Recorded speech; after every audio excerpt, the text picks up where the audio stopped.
Hi everyone, welcome back to Berich podcast. So we posted a video about investment mistakes of Warren Buffett and we asked if you want a part 2 of that video. A lot of our viewers have asked about they wanting the part 2 of the video. So in this video we are going to discuss about another 4 companies in which investments of Warren Buffett had turned into a mistake. So the first company is General Reinsurance. Yes. In this we issued extra shares of Berkshire Hathaway and then due to this the outstanding shares increased by 21.8%. So what does it mean? Okay. The problem for Warren Buffett is his Berkshire Hathaway stock is like gold. It's not like money. Okay. In the sense that money is fallible. Mm. Money can be printed as much as you want. But Berkshire Hathaway stocks are very limited. Okay. So what he did was he created extra shares and he gave it. But his company share price appreciates like gold. Okay. So over a period of time, it grows. So what happens is what you paid for the company will always feel overpriced. You understand? Okay. So imagine someone, they did not anticipate gold to rise the way it's rising. Last year, I promised to give you X amount of gold for your house, right? Okay. We agreed and we signed. Yeah. But today's value of gold, where is it? From last year, it's gone astronomically. But the problem for me is I've agreed to pay you in gold. Yeah. That certain amount of grams. So I'm stuck. Simplest way to explain what happens when Warren issued extra shares of Berkshire Hathaway to buy that. So what he did is he creates extra shares. What happens is it dilutes everybody's holding. There's two parts to it. One, he's giving gold. The other, because he's created these extra shares, existing shareholders' value also gets diluted. So if you look at it, it's a lose-lose situation. But at that moment, it's a very common business practice to do. Because for someone like Elon Musk, it's a great strategy to do. For a normal business, it's a great strategy to do. But not for someone like the types of Warren Buffett. Okay. You're giving your actual company shares. So you kind of put your own skin out. When you give cash, it's always best. Giving a share of your business. Yeah. Okay. You understand, right? So it's a lose-lose situation for someone like Warren Buffett. But if you're someone like Elon Musk, it's a trade-off. If you're like someone like Ambani, it's a great trade-off. Because you're not using actual cash. What you're using is your own kind of monopoly money, which is your company share. Yeah. And since you are the majority owner, you can do whatever you want with it. You can. And Elon Musk also sold a portion of shares to buy Twitter also. Yes. Instead of selling the stock, he could have traded it with stock. But Warren felt this was a mistake he made. But there's another problem when it came to General Reinsurance. The other problem with General Reinsurance is after buying it, he realized he has not gone through the books of the reinsurance company properly. Because there was outstanding losses from 2001 which was sitting because of the possibility of the terrorist attack and everything what happened in the US at the time. There was a $800 million hole in their reinsurance. So by the time they realized the old policies were all coming to fruition, the company's value was not so great because they had taken a huge hit. So he realized in both ways he made a terrible mistake. Okay. One, doing the deal itself, the way he structured it was not a good idea. Two was he really didn't go through the numbers properly in that company. So checking the numbers and double checking the numbers is very important, especially when you're looking at it. Yeah. This is why Anand says when it comes to Reliance, it's a black box. He says, we said in the last video, he'll take him a week or so to go through Reliance's because it's the monolith. Everything is in the Reliance Industries. Whatever the company is doing, it is not transparent to the shareholders. So to understand what Reliance Industries, Ambani is doing, you have to go through Reliance Industries with a fine-tooth comb to see what all his tentacles are, what all he's doing, where it's doing, is it value, where the debt is, and everything. To do that much effort and to double check it is a monumental work. So you might as well look at some easier company, which has a better track record, which is easier to analyze and look at and invest in it. There's something like a NATCO or a Karnataka Bank is very straightforward and easy to look at their books and their balance sheets. And whatever happens, it's easy to understand. In the case of Reliance, he decides what information he wants to share with you, not share with you, and it's all very cloak and dagger. And board of directors also, most of it is occupied by the family members. So if you look at it that way, you're in a lose-lose situation when you're a small investor. So that's why we steer clear. This even applies to the likes of Warren Buffett. If he does not double check his numbers. And that's why he hates analysts. People who are analysts who will come and say that market will go this. Yeah. He thinks all that is just a waste of time. Because the simple reason is that numbers are numbers. Numbers are black and white. Numbers don't lie. And it's simple as that. Okay. Next one. Then his company is ConocoPhillips. Hmm. So in this, the mistake has to do with the oil prices. Hmm. So what was the thing happened in this company? Because the problem was he bought it at the wrong time. Hmm. So the mistake which happens here is timing is also important. When you look at the market, you have to see the potential of what is going to happen in the short term and in the long term. You mean the growth phase of the company? Yeah. Growth phase, and ConocoPhillips is an oil and gas company. It's a commodity company. Okay. So you have to see the commodity cycles also. Right. For example, the Middle East, it's boiling. So oil prices will start boiling. So if you start hedging on oil now, thinking oil is going to grow, looking at what is happening, it's not a great way to look at it, because the minute things cool down in Middle East, let's say suddenly Netanyahu is forced to resign or something happens, new prime minister comes, things suddenly cool off. Oil price will collapse. Okay. Then the bets you made for oil, let's say you assume the bets are going to go forward, high, will all lose. Same way, let's say you bet the other way around, that it's too high, it's going to correct. You can't predict. Yeah. That's the kind of strategy Warren made. He bought it into the position when oil prices were at its peak, when they were surging. So his $7 billion investment in 85 million shares of ConocoPhillips, by the right time he wrote the letter, had fallen down to $4.4 billion. Okay. So it became half its value. So it's like buying ITC at 500 rupees a share, and then it corrects to 200 rupees. How long will it stay there? We don't know. But it's a mistake. And that really hurt Warren a lot. Next one. Warren Buffett is affected by this sector the most, which is the aviation sector. Usually, investors are not told to look at the aviation stocks. So what is the problem in general with the aviation stocks? So the problem in airline industry is, we've done many videos about it. Anand's also done many videos about it. The industry itself as a whole is a very tough industry to make profit on, to make money on. And most airline companies around the world lose money. So it's a very sensitive market. To any small macroeconomic or a regional issue, it has profit issues become big in it. And this is very true for even domestic carriers like the US Airlines, which he invested in. Now it's consolidated company, US Airlines. But it's not considered as a mistake in Warren Buffett's book. But when you see all the other companies which he invested in, and you see the kind of multi-baggers they became, the US Airlines stock which he bought never became a multi-bagger. Yeah. He made all his money back, the initial principal which he put in through dividend and all that. But if you look at it, the problem for Warren Buffett is always compared. Like, you know, Sachin Tendulkar, each century of Tendulkar. So a new batsman comes and the record is not only new batsman. We compare Tendulkar against Tendulkar. Yeah. How has he done in the previous tour and what is going to do? Century, you don't appreciate the century. We'll immediately say, but last time he only took 90 balls. Yeah. You know, this time he's taken 102 balls. You start diving into it. Problem for Warren Buffett is because of his size of his high standards. Yes. So we tend to analyze this a lot. But the basic thing, again, if you want to talk about it, is doing research before you invest. Like I said, now we all know about aviation industry, the problem in aviation industry. Even after this, many of our viewers are very keen on investing in aviation industry, and they see only the PE ratios. But there's more to it, is what we're trying to say. One is looking at numbers. The other is having a feel for the industry.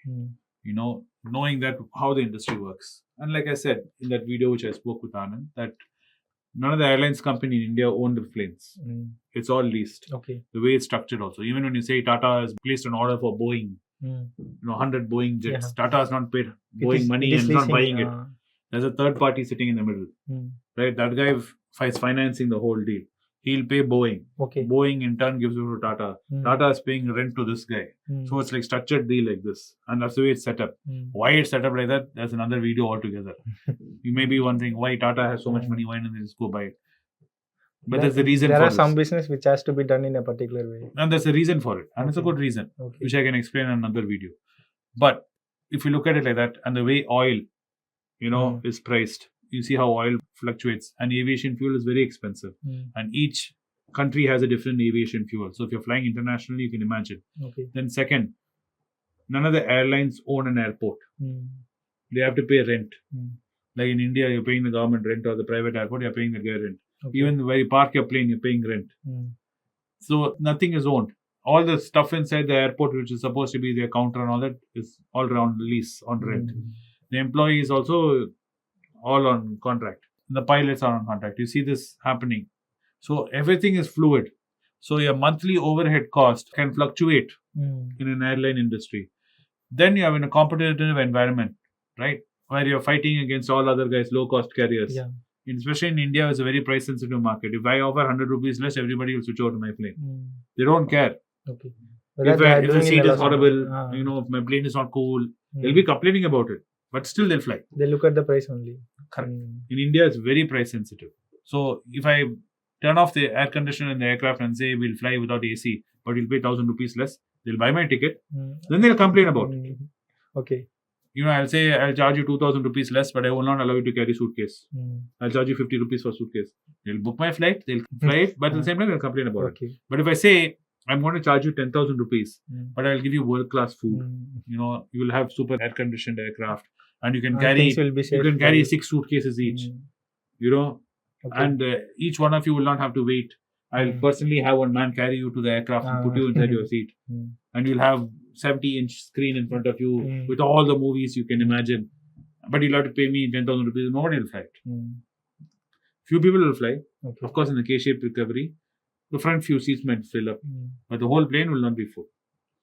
So this is how airline industry is. Warren Buffett bought it, I don't know with what in his mind, but this is how the industry is.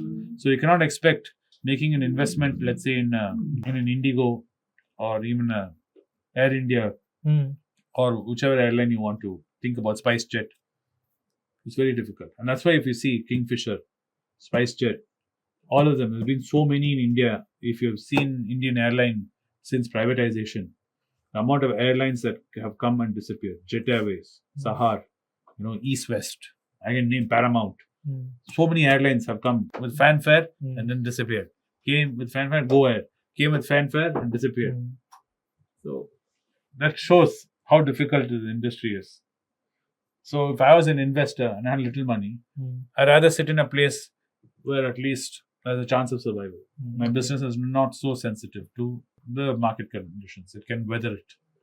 Like IT, which Anand talks about, which talks about pharma. Because pharma and IT, you need it even in recession. You still need a phone. You still need to use computers. You still need the internet. And in lockdown, most of them used the internet and it searched the IT prices. Correct. And all your internet banking and everything is on IT backbone. So IT will never go away. No matter what happens in the world, you need IT. Same thing is true with pharma. Human beings, our physiological bodies are such that you need to keep popping medicines. So that's not going to go away anyway. So these kind of industries are very safe and you will not get squeezed. And mostly the Indian companies will be exporting. So the income will be in dollars. That's make the edge of these two sectors. Correct. And the last mistake we'll want to talk about today, which one? This is the most important company, which even Warren Buffett regretted that he had not invested in this company.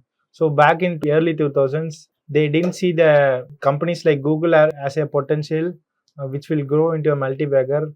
They ignored the Google stock. So how did Warren Buffett miscalculated the Google company? Yes. The problem is everything looking at hindsight. Looking back, you can always see where you made it wrong. Like I know, like all our viewers know, they know they should have bought ITC at that price. They know they should have bought NACO at that price. And Kalyan Jewellers. Kalyan Jewellers at that price. You're just sitting there and I can tell you thousands. Tata Motors. Yes, so many stocks I should have bought at that price. This is even true for Warren Buffett. But I would tell you this much. One thing Warren keeps on saying is stay in your circle of confidence. This is where I disagree slightly with this analysis about Google. Warren never claimed to be an expert in tech stocks. During the dot-com bubble, he stayed out. Everyone made fun of him.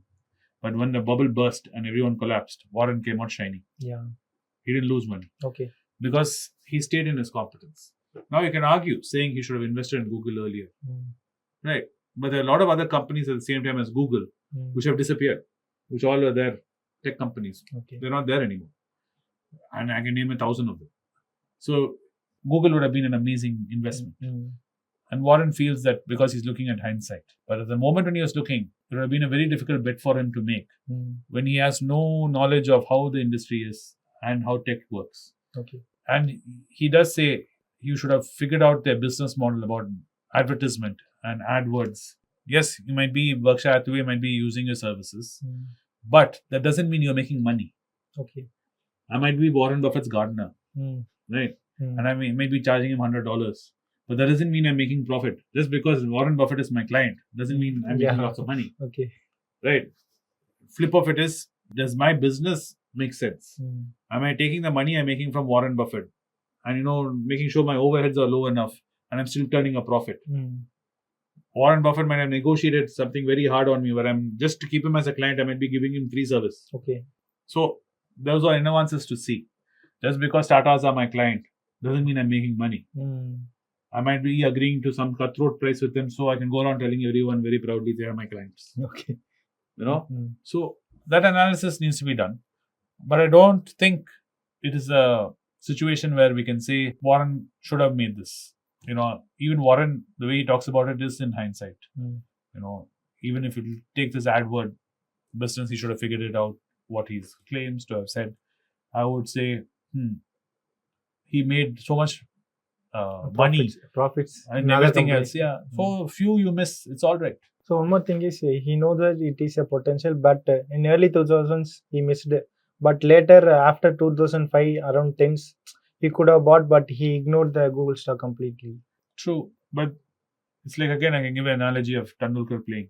Mm. He's a master class batsman. He's playing, he's batting. He misses an opportunity to hit a juicy ball for a 4. Okay. Or a hook shot he misses. He's burning. He Mm. kicks the bat, and he kicks the ground a little bit, and he's like really irritated with himself because he knows he missed an opportunity to hit, Mm. but he's still, scoring. Okay.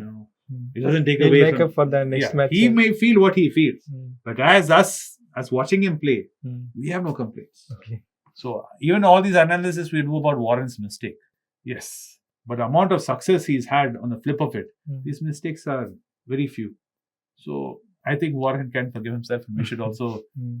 take our learnings from it. Meaning, what should we learn from this? Do your due diligence. Learn. And Do numbers are research. important. Numbers are important. Do research. Understand the industry before investing. Okay. Most important. Just because it's a fancy thing, everyone's talking about it, you should not be investing. And looking at the commodity market cap. Yes, and if you don't understand it, don't invest. Okay. One of the main reasons I give crypto a big miss is because I can't understand it. Mm. And it's a black box. And we don't know people behind it also. Correct. There's so much unknown in it. Mm. It's very difficult for me to wrap my head around it and say, it's okay, we should do it. Okay. Anyway, I think it's been an interesting video and we've dragged it on for probably 2 parts. Maybe Arun might chop it into 2 if he's feeling lazy. Otherwise, he might put it as one single video and let it play out. No, there are many good topics, so I'll put it in a single part only. Okay. So you guys are lucky. Yeah. Arun is letting you watch the entire thing at one slosh. Yeah. Instead of chopping it in pieces to save him some work. So I hope that you have enjoyed the video. You think that you are making investment mistakes. As you have seen from the video, even the great Warren Buffett had made some calculation errors and missed quite a few stocks. The important thing is to have the learning and use your experience in the next stock which you are going to buy. If you found this video informative and interesting, please like it and share it with your friends and subscribe to this channel for more videos. Thanks for watching the video.